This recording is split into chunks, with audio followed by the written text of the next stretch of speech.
இந்த ஒவ்வாமையினால் 2 விதமான பிரச்சனை வரும். ஒன்று கரப்பான் வரலாம், இல்லாட்டி இன்னொன்று ஆஸ்துமா கண்டிஷனில் உள்ள வீசிங், மூச்சு விடுறதுக்கு சிரமமாக இருக்கும். இந்த மாதிரி பிரச்சனையும் வரலாம். இந்த அரிப்பு, சொரிச்சல், இந்த நீர் வடிகிறது, இது முறையாக வாரம் வாரம் இந்த மாதிரி இல்லை 2 வாரத்துக்கு ஒருக்கா இல்லாட்டி 3 வாரத்துக்கு ஒரு டைம் இந்த மாதிரி வரப்போ நம்ம கண்டுக்காத பட்சத்தில் ஹைப்பர் கெரட்டோசிஸ்ன்னு சொல்லுவாங்க. நம்ம சித்த மருத்துவத்தில் இந்த கரப்பனை பற்றி பெரிய அளவுக்கு பேசப்பட்டிருக்கும். எப்படின்னா அதுக்கான உணவு பழக்க வழக்கம், அதுக்கான மருத்துவ முறைகள் எல்லாமே தனித்தனி சிறப்பு மருத்துவங்கிற புக்கில் தான் இருக்கும். அதனால் ஒவ்வொன்றையும் பற்றி தெளிவாக சொல்லியிருப்பாங்க. எந்தெந்த உணவுகள் எடுக்கக்கூடாதுன்னு முதல்ல பார்ப்போம்.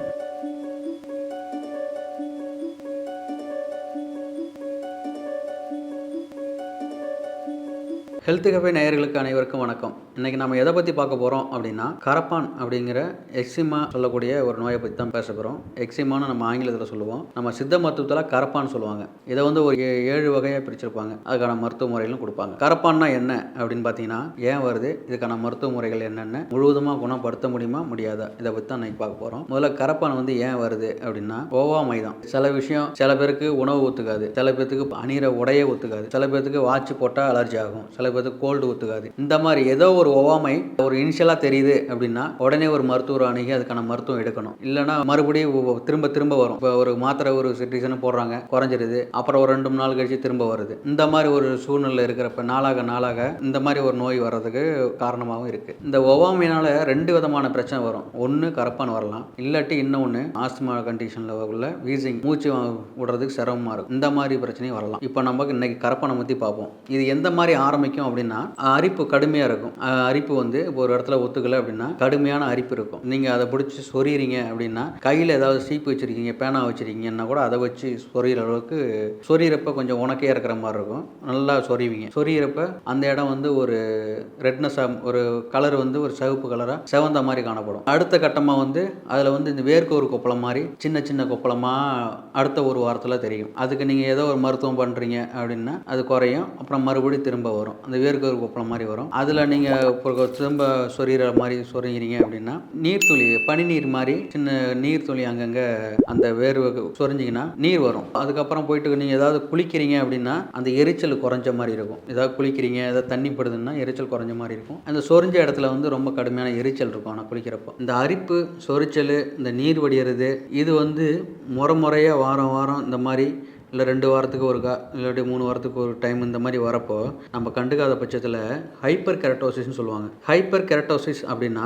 அந்த சொரிஞ்ச இடத்துல நிறம் மாறுறது, கருப்பு நிறத்தில் மாறும். சரிங்களா? கருப்பு நிறத்தில் மாறி நாளடைவில் அது ஒரு ததை தடிமனாக மாறி யானைத்தோல் மாதிரி காணப்படும். இதுதான் எக்ஸிமா அப்படின்னு சொல்லக்கூடியது. இதுக்கான மருத்துவ முறைகள் என்ன அப்படின்னு பார்க்குறப்ப, நம்ம சித்த மருத்துவத்தில் இந்த கரப்பனை பற்றி பெரிய அளவுக்கு பேசப்பட்டிருக்கும். எப்படின்னா அதுக்கான உணவு பழக்க வழக்கம், அதுக்கான மருத்துவ முறைகள் எல்லாமே தனித்தனி சிறப்பு மருத்துவங்கிற புக்கில் தான் இருக்கும். அதனால் ஒவ்வொன்றையும் பற்றி தெளிவாக சொல்லியிருப்பாங்க. எந்தெந்த உணவுகள் எடுக்கக்கூடாதுன்னு முதல்ல பார்ப்போம். சோளம், கம்பு, கேழ்வரகு, மீன் வகைகள், அதுக்கப்புறம் பாகக்காய், வாழைக்காய், கருவாடு, இந்த மாதிரி உணவுகள் சுத்தமாக எடுக்கக்கூடாது அப்படின்னு சொல்லியிருப்பாங்க. கஷாய முறைகள்னே சரி, தனியாக கரப்பான் கஷாயம் அப்படின்னு இருக்கும், கரப்பான் தைலம்னு இருக்கும். இந்த மருத்துவ முறைகள் என்னன்னு பார்த்தீங்கன்னா, ஒரு தோல் நோய் வருது அப்படின்னா நமக்கு கரப்பான் இருக்கா இல்லை சொரியாசிஸ் இருக்கா, ஏன்னா ரெண்டும் கிட்டத்தட்ட ஒரே மாதிரியே இருக்கும் அப்படின்னு நிறைய பேருக்கு டவுட்டு.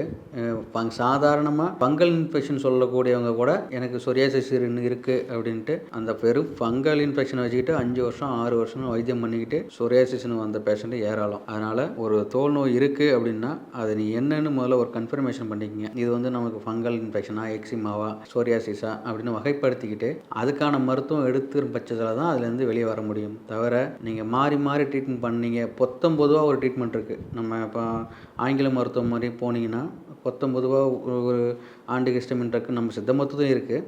கொடுக்குறப்ப அந்த நோய் தன்மை குறையும், ஆனால் நோய் சரியாகாது. அதனால நம்ம பெரிய அளவுக்கு சித்த மருத்துவத்தில் உடல் சுத்தின்னு சொல்லுவாங்க. நம்ம ஸ்டார்டிங்கில் உடலை தூய்மைப்படுத்துறதுக்கு பேதிக்கு மருந்துகளாக சரி இருக்கட்டும், இல்லாட்டி ஒரு வாந்தி மருந்துகளாக இருக்கட்டும், அதை கொடுத்துட்டு அதுக்கப்புறம் படிப்படியாக மருத்துவ முறைகளை பின்பற்ற சொல்லுவோம். அந்த மாதிரி பண்ணுறப்ப மட்டும்தான் இந்த நோய்களை விடுபடுமே தவிர நம்ம ஷார்ட் டூரேஷனில் 4 நாளில் 5 நாளில் 10 நாளையில் எனக்கு குணமாகணும் அப்படின்னா இது நாள்பட்ட நோய் இல்லையா, அதனால் சரியாக வாய்ப்பே கிடையாது. ஆயில் முறைகள்லாம் தான் இருக்குது. நம்ம சித்த மருத்துவத்தில் கரப்பான் தைலம் இருக்குது, வெட்பாலை தைலம் இருக்குது. தலைமுழுக்குன்னு சொல்லக்கூடிய உடல் முழுவதும் பூசி குளிக்கிறோம். அது வாரத்தில் ஏதாவது ஒரு நாள் பூசி குளிக்கிறது ரொம்ப நல்லது. அதுவும் சொரியாசிஸில் இருக்கிறவங்க வெட்பாலை தைலம்லாம் ரெகுலராக போடுறது நல்லது. வாரத்துக்கு ஒரு முறை போட்டு குளிக்கிறது நல்லது. இந்த தோல் நோய் உள்ளவங்க தினசரி காலையில் ஒரு 1/2 ஸ்பூன் மஞ்சள் எடுக்கிறது நல்லது. ஒரு 1/2 ஸ்பூன் மஞ்சள், ஒரு 4 மிளகு நல்லா தட்டி போட்டு ஒரு 1/2 ஸ்பூன் மஞ்சள் எடுத்து ஒரு பாலில் ஒரு 1/2 கிளாஸ் பாலில் போட்டு டெய்லி காலையில் வெறும் வயிற்றில் குடிக்கிறது ரொம்ப ரொம்ப நல்லது. அது எந்த வகை தோல் நோயாக இருந்தாலும் முற்றிலுமாக குணமாகும். அதுக்கப்புறம் இன்னொன்று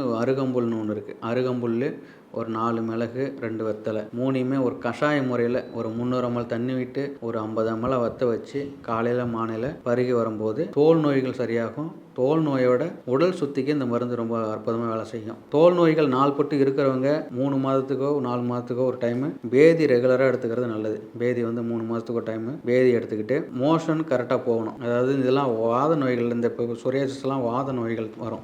இது வந்து நம்ம வந்து விரேசனத்தால் வாதம் தாழும் அப்படின்னு சித்த மருத்துவத்தில் சொல்லியிருப்பாங்க. இந்த மலத்தை கழிச்சாவே உங்களுக்கு வாதம் குறைஞ்சிரும் அப்படின்னு சொல்லியிருப்பாங்க. அதனால் வாதத்தை குறைச்சிட்டு அதுக்கான மருத்துவ முறைகள் எடுக்கிறது சிறப்பாக இருக்கும். நோய்களை நீங்கள் தெரிஞ்சுக்கிட்டு இதை எக்ஸிமான்னு கன்ஃபர்மேஷன் பண்ணிக்கிட்டு அதுக்கான மருத்துவ முறைகள், வெளி மருத்துவ முறைகள் நிறையா இருக்குது, உள் மருத்துவம் நிறையா இருக்குது. ரெண்டும் சேர்ந்து பண்ணுறப்போ இதுலேருந்து முழுசாக வெளியே வந்துடலாம். ஏன் சொல்கிறேன்னா இது சரியாக ஆகுமா ஆகாதாங்கிற நிறையா டவுட் இருக்குது. ஏன்னா இது அப்படியாப்பட்ட ப்ராப்ளம் தான். வந்துட்டால் டக்குன்னு போகாது. அது ஹேண்டில் கையில் வந்து கருப்பாக இருக்கும், குதிகாலில் கருப்பாக இருக்கும். இந்த மாதிரி மூவெல்லாம் இருக்குது. இதில் இன்னும் ஒரு ஆச்சரியம் அப்படின்னா சில பேர்த்துக்கு எண்ணி வெறும் 10 நாளையில் எக்ஸிமா கம்ப்ளீட்டாக ரெக்கவர் ஆகும். எண்ணி 10 நாள் மருந்தில் குறையும். ஒரே மருந்து எக்ஸிமாவில் ஒரு 100 பேஷண்ட்டுக்கு ஒரே மருந்து 100 பேஷண்ட்டு கொடுக்குறோம் அப்படின்னா 100 பேர்த்துக்கும் கேட்காது. சரிங்களா? வாழ்கிற காலநிலை, உணவு பழக்க வழக்கம் இதை மாதிரி தான் இந்த தோல் நோய் மட்டும் வேலை செய்யும். குளிர்காலத்தில் கொடுக்குற மருந்து ஒரு வெயில் காலத்தில் கேட்காது. இந்த காலநிலையை பொறுத்து நம்ம மருந்து மாற்றி கொடுப்போம். அதனால் இந்த மாதிரி நாட்பட்டு நோயில் இருக்கிறவங்க கொஞ்சம் பொறுமை காத்து டாக்டரை அடிக்கடி கன்சல்ட் பண்ணி மருந்து எடுக்கும் பட்சத்தில் தான் அதுலேருந்து முழுசாக வெளியே வர முடியும். ஆனால் அது ஒரு சாதாரண விஷயம் தான். ஆனால் கரெக்டாக ஃபாலோ பண்ணணும். ஃபாலோ பண்ணால் தான் சரியாகும். இல்லாட்டி